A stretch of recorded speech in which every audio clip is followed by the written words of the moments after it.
नमस्कार साथियों, श्री पूजा में आपका स्वागत है। आज हम आपको बताएंगे कि भगवान कैसे किसी भी रूप में हमारी मदद कर सकते हैं, बस कोई उन्हें पहचानने वाला होना चाहिए। एक समय की बात है, किसी गांव में एक साधु रहते थे। वे भगवान की भक्ति में लीन रहते थे और निरंतर एक पेड़ के नीचे बैठकर तपस्या करते रहते थे। उनका भगवान पर अटूट विश्वास था। एक बार गांव में बहुत भीषण बाढ़ आ गई। चारों तरफ पानी ही पानी दिखाई देने लगा। सभी लोग अपनी जान बचाने के लिए ऊंचे स्थानों की तरफ बढ़ने लगे।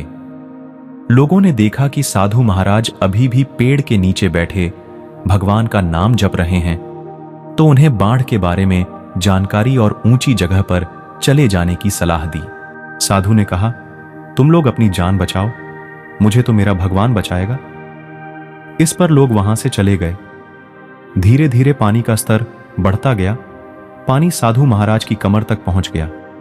इसी बीच वहां से राहत पहुंचाने वाली टीम की एक नाव गुजरी। टीम के सदस्य ने कहा कि महाराज, नाव पर सवार हो जाइए, हम आपको अगले सुरक्षित स्थान तक पहुंचा देंगे। साधु महाराज बोले, नहीं, मुझे तुम्हारी मदद की आवश्यकता नहीं है, मुझे तो मेरा भगवान बचाएगा। साधु का उत्तर सुनकर टीम आगे बढ़ गई। अगले दिन बाढ़ और भी प्रचंड हो गई। पानी से बचने के लिए साधु महाराज ने पेड़ पर चढ़ना उचित समझा और वहां बैठकर ईश्वर को याद करने लगे।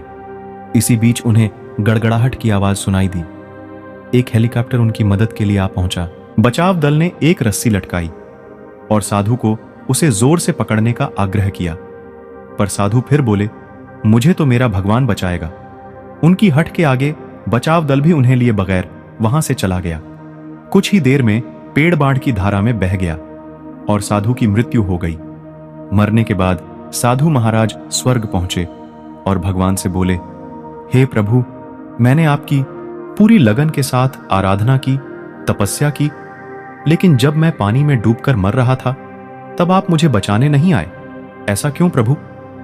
भगवान बोले, हे साधु महात्मा, मैं तुम्हारी रक्षा करने एक नहीं बल्कि 3 बार आया। पहली बार ग्रामीणों के रूप में, दूसरी बार नाव वाले के रूप में और तीसरी बार हेलीकॉप्टर द्वारा बचाव दल के रूप में, लेकिन आपने मुझे पहचाना ही नहीं। यह सुनकर साधु महाराज को अपनी गलती का अंदाजा हो गया और उन्होंने भगवान से क्षमा मांगी।